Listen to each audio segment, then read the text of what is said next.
Welcome AJ maths பயிற்சி 3.5ல் சுருக்குக சம்மு முக்கியமான 5 mark.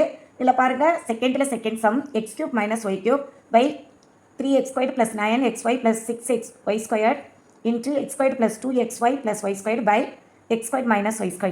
இதில் பாருங்களேன் இவங்களை எல்லாரையுமே இது கூட ஒரு formula x cube minus y cube ஒரு ஃபார்முலா, இது x² + 2xy + y² ஒரு ஃபார்முலா, x² - y² ஃபார்முலா.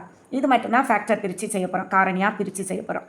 அப்போ ஒவ்வொருத்தரையும் தனியாக செஞ்சுட்டு கடைசியில் நம்ம சுருக்குவோமா பாருங்கள். X cube minus y cube அப்படின்னா என்ன ஃபார்முலா? ஃபஸ்ட்டு மைனஸ் வந்துருந்தால் எக்ஸ் மைனஸ் ஒய்யை வெளியே வச்சுக்குவோம்.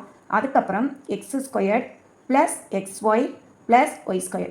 இதுதான் இந்த ஃபார்முலாவை எழுதினாலே போதும். இங்கே இது கண்டுபிடிச்சிட்டோம். அடுத்ததை பாருங்கள் செகண்டு இந்த இதை முடிச்சிடுவோம். x² + 2xy + y²ங்கிறது யார்? x + y the whole square இல்லையா? டைரக்ட் ஃபார்முலா தான். அடுத்து பாருங்கள் x² இங்கே கீழே உள்ளதுக்கு பார்த்துருவோம். மூணுமே ஃபார்முலாங்கிறனால ஃபார்முலா எழுதிடுவோம். x² - y²னா x + y into x - y. Okay, அடுத்து இது மட்டும் தான் ஃபேக்டர் பிரிக்க போகிறேன். அதனால் நான் கடைசியாக செய்கிறேன். 3x² + 9xy + 6y². இதில் எக்ஸும் இருக்குது ஒய்யும் இருக்குது இல்லையா? இதை ஃபேக்டர் பிரிக்க நம்ம எப்படி எழுத போகிறோம் அப்படின்னு பாருங்கள். 3 காமனாக இருக்கனால 3 வெளியே வச்சுருவோம். அதுக்கடுத்து x² + 3 3 * 9 இல்லையா? 3xy + எத்தனை டைம் இருக்கும்? 2y² கிடைக்கும். அப்படி தானே? இப்போ இதை தான் ஃபேக்டராக பிரிக்க போகிறோம். அந்த 3 அப்படியே இருக்கட்டும். இங்கே பாருங்கள் x² அப்படியே வச்சுக்குவோம். இல்லை இந்த 3xy இங்கே 2y² இருக்குது. அப்போ இது 3xy எப்படி பிரிக்கலாம்? 2xy இங்கே xy பிரிச்சுருவோம். ஓகேயா? இதில் நான் xy + 2xy இந்த 3xy பிரிச்சிருக்கேன். பிரிச்சுட்டு அடுத்து 2y² போட்டுட்டேன். அங்கே இருக்கிறது அப்படியே இவங்களை மட்டும் தான் பிரித்து எழுதியிருக்கேன். ஓகேயா? xy + 2xy சேர்ந்தா 3xy தான். அடுத்து பாருங்கள் இதில் நான் பாருங்கள் எக்ஸ் இங்கேயும் காமனாக இருக்குது, இங்கே இருக்குது. எக்ஸ் மட்டும் வெளியே எடுத்துறேன். எடுத்தால் என்ன வரும்?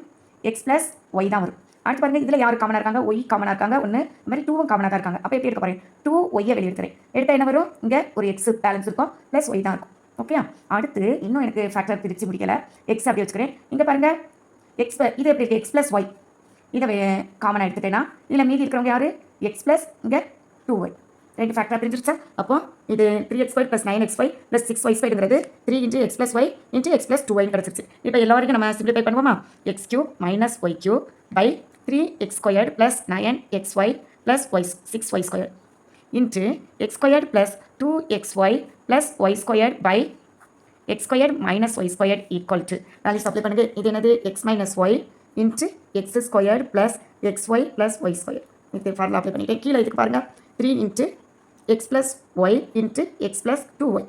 இது அடுத்து இன்ட்டு யார்? இவங்க யார்? ஃபார்முலா இங்கே இருக்காங்க. x + y the whole square. அடுத்து கடைசியாக கீழே இருக்கிற x² - y² நாங்கள் வச்சுருக்கோம். ஃபார்முலாவை தான் x + y into x - y. Okay, யாரெல்லாம் இங்கே பாருங்கள் x - y அடிச்சிடலாமா? அடுத்து பாருங்கள் இங்கே ஒரு x + y இருக்குது, இங்கே ஒன்று இருக்குது அடிச்சிட்டேன். அது மாதிரி இங்கே இருக்குது, இங்கே அடிச்சிட்டேன். அப்போ பேலன்ஸ் யார் தான் இருக்காங்க?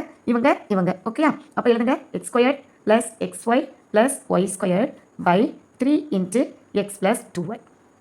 ஓகே, கிடச்சிருச்சா? இதான் ஆன்சர். சுருக்கிட்டோம். தனித்தனியாக செய்யும்போது நமக்கு ஒவ்வொரு இதுலேயும் ஸ்டெப்ஸ் எழுதணும்னு அவசியம் இல்லை. இங்கே நம்ம எல்லாத்தையுமே தனித்தனியாக செஞ்சு வச்சுட்டோம். ஸ்டெப் மார்க்கும் ஈஸியாக கிடைக்கும், ஆன்சரும் ஈஸியாக வந்துடும். தேங்க்யூ.